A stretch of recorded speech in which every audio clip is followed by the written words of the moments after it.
Well, I was hoping to get some filming done today since it's been a minute since I've had any free time to do so, but it's classic California weather this year.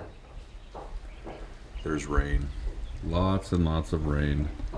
Classic California rain.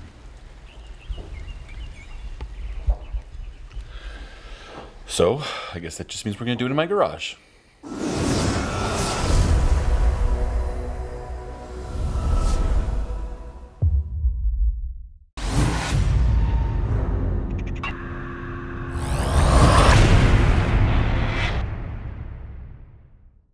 What's up, everybody? It is Dave from Airsoft Obsessed, and I'm here to give you a quick look at the new SLR AKs from Dytac. Now, I'll be really honest, I didn't even know these things existed until I was helping out at Hill 559 a couple weeks ago, running the chrono station, and one of these bad boys happened to come through, and I was like, I've never seen that before. So immediately I had to contact Evike and see if I could get my hands on a couple of these, check them out for myself. So currently there are 3 versions of the SLR AKs from Dytac. I've got my hands on the crank style and the AK-74 style. There is one other style that's kind of in the middle here, and I believe there's one more that has some official licensing. I'm not exactly sure on what that model is, but I think there's a total of 4. You'll have to check the website because I'm too lazy. So anyway, we're going to look at the 74 first. So some of the things that I really like about these is, one, having been an AK guy for a long time, one of the biggest kind of complaints is you don't have any space to hook up your accessories like you would in M4 or a lot of other platforms.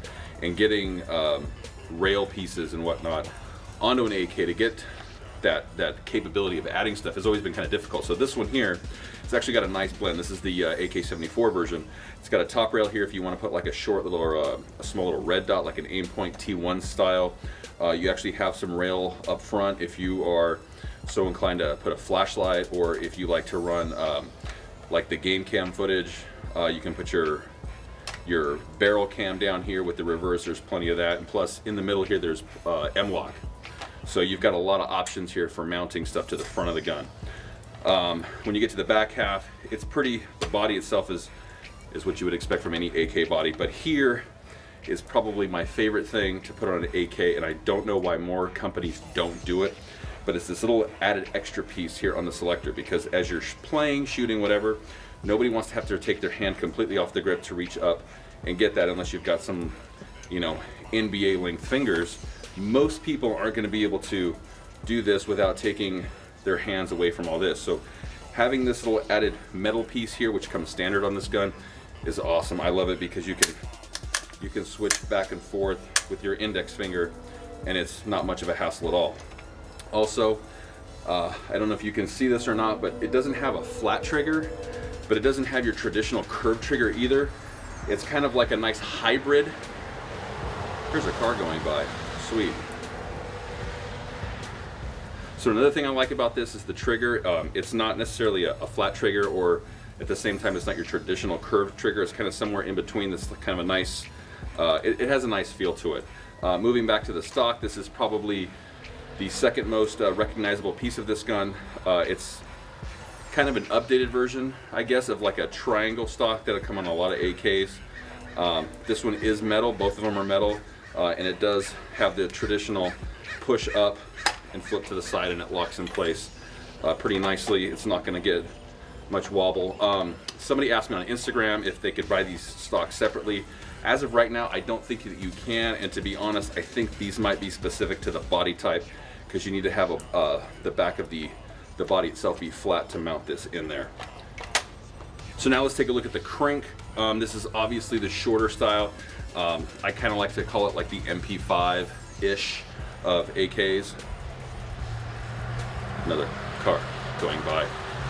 This is what happens when it's raining and you got to film in your backyard and not get to go to an airsoft field.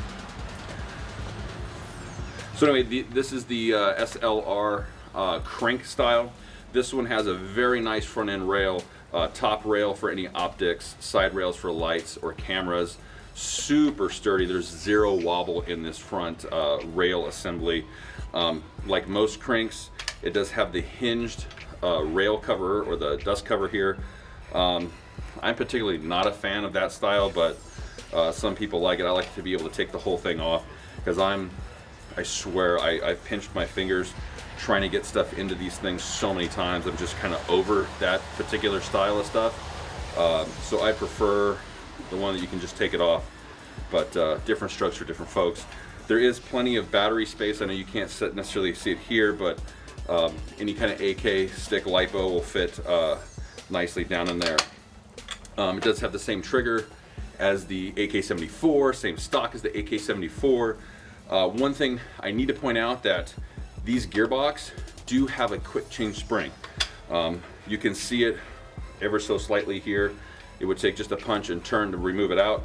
However, you will have to take the gearbox out of the body in order to do it, but at least you don't have to take the whole gearbox apart to swap out a spring. So if FPS is an issue, if you want to go up, you want to go down, it's not that difficult. A screw here, take this off. You should be able to hinge it up just enough to be able to pop that spring out with minimal effort. So let's go put these things on a chrono and see how they shoot. All right, we're gonna hit up the chrono station with some Elite Force 2.5s. I got my chrono here, battery. Let's get it going, see how we do. All right, so we are gonna start with the crank. Again, this is the Dytac SLR crank with .25 Elite Force BBs. 347, 348, 354, 357, 356, 352. All right, let's try to take a full auto burst with this, see what the rounds per minute is.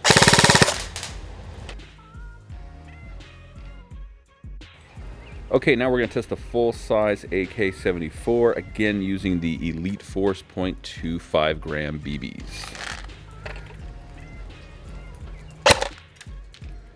346, 345, 353, 351, 353, 352, 353, 353. So let's flip this in full auto real quick and let's see what we get as far as rounds per minute. And we got 1116. So overall, at the end of the day, I think these guns are pretty darn good, especially at the price point they're at. They are above a SEMA, but they are below what your E&L or your LCT would get. Performance-wise, I do like the way it shoots on semi. If I'm being completely honest, the full auto is kind of meh, but for me, I typically, if it's a gun that I'm going to keep and I'm going to use, I swap out the motors for the ASG motors because those have been really good. And you know what? Let's be completely honest. I really don't shoot full auto anyway, but I know there's a lot of people who like to shoot full auto. Semi, it's fine, kind of on par what you expect for a stock gun, but it's not anything that's super high performance. But again, keeping in mind at the price point that these are at, the build quality that you get, the quick change spring, the added accessories, like if you're buying a regular AK, putting on rails on the front, that's extra, that's more cost for you. So overall, I think this is definitely a solid player right in that mid-range level. And if you like an AK and you don't want your traditional AK, you want something more tactical, and maybe doing Russian impressions aren't your thing, I think these Dytacs fit that bill and are right up your alley. Because doing the Russian stuff, it's not going to be kosher, to use the word kosher, for any of your impressions. It is what it is. This doesn't fill that role. This fills the role of somebody wanting a tactical AK and having a lot of fun with it. So if you have any other questions, I try to keep this short and sweet as much as I could. I know it's been a while, I apologize for that, but hashtag dad life. You know, there's not a lot I can do about it these days. But as you can see, when we get rained out from a softball tournament, which is where I'm at almost every weekend anyway, I do try to put the effort in to get some of this information out to you. So if you have any questions, hit me in the, hey look, it's another train coming. So I'm gonna wrap this up really quick. If you have questions you'd like me to answer, post them down below or hit me up on Instagram, and I will do my best to answer those for you. And until next time, take it easy.